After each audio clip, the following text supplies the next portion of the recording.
बिस्मिल्लाहिर्रहमानिर्रहीम। लो जी माड़े संगियो साथियों दोस्तों यारो बेलिए ते मित्रों बिस्मिल्लाह करा अल्लाह खैर करे प्रोग्राम मिठियां गल्लां लेके हाजिर खिदमत और सारे भैन भरावां की सलाम अर्ज करने हैं। जींदे रहो अल्लाह पाक तुसें हमेशा खुश खुरम रखे। दोस्तों निक्की जी गल लेके आया एक मैं इसने कोई शक नहीं है कि तुसें तक्किया सी कि 1965-66 बल्कि उस तो भी पहले काफ़ी सारे अहबाब न जेह्ड़े साढ़े बैरून मुल्क चले गए सन, लेकिन जिल्लै हिजरत की गई है 1965-66 च उस वक्त होर मजीद सन जेह्ड़े लोग वो इंग्लैंड वगैरह बैरून ममालिक ही चले गए। मैं दोस्तां बाबा की गल आखसां कि इसमें कोई शक नहीं है।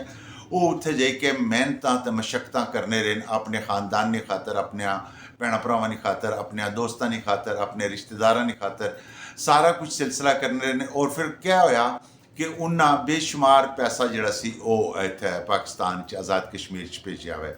अच्छा इत्थे जिहड़े वाली वारस सन उन्होंने पैसा कुझां ते बड़े खूबसूरत अंदाज नाल इस्तेमाल किया और कुझां बिल्कुल इस तरह उड़ाया जिस तरह पैसा उन्होंने वाकई अपना नहीं है, उस पैसे को उड़ाया गया।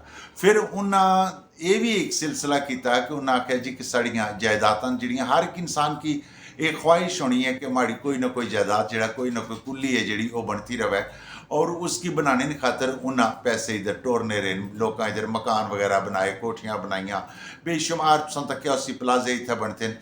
लेकिन उन्हें हकीकत है कि जिस बंदे पैसा भेजे सी वो ज़्यादा हकदार वही सी। लेकिन इत्थे जदों वो 2-4 10-20-50 साल तो बाद इधर जिला आमना शुरू होए तो उन्हें काफ़ी सारिया की ये पता चलिया कि उन्होंने इत्थे कोई जायदाद नहीं है, कोई मकान नहीं है, कोई उन्होंने सिलसिला नहीं है।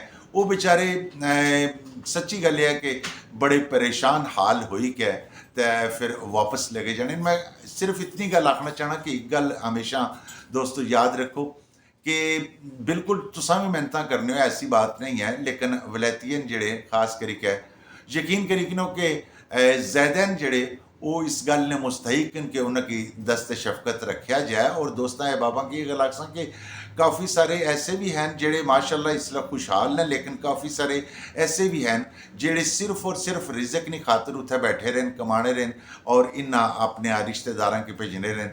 अज कई लोगों ते ये भी शनीद ही आया हुआ है कि कई लोगों ये भी आख्या जिल्लै हिजरत हुई है तो उन्हें जी साढ़ा तो पिछा ही कोई नहीं है, कोई करवा लियो, मैं कल लाई हाँ मालिक। अच्छा इस तरह ने भी केसेस सुनने च आए ना। लेकिन मैं दोस्तों की अगर आखसां कि थोड़ी सारी जिंदगी है और इस जिंदगी यकीन करी कि इतों थोड़ा सारा अग्गे तक जिला टुरसो तो साह मुक्की जाने न, समझ नहीं लगनी कि असां इतना जड़ा जफे मारी के जायदादा की तो बेई जसां फिर क्या होसी कर्मा लियो कुछ नहीं होना। सिर्फ आखिरत की ज़रूर याद रखो। माह रमज़ान का महीना है और इस माह रमज़ान के महीने मैं ये गल आखसां कि सब तो वड्डा नेकी जिहड़ी है वो यही है कि तुसां दूसरे इंसान का ख्याल रखने हो।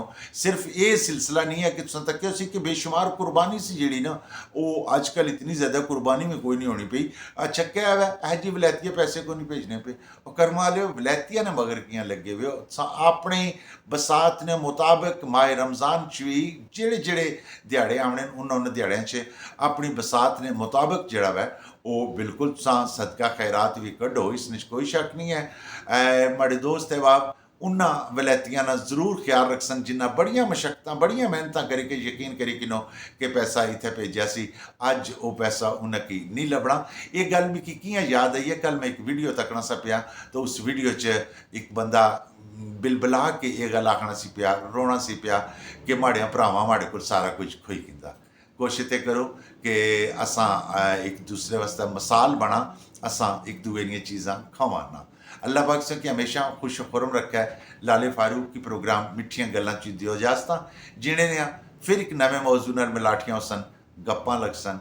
दियो इजाजतां, अल्लाह सोने ने वाले।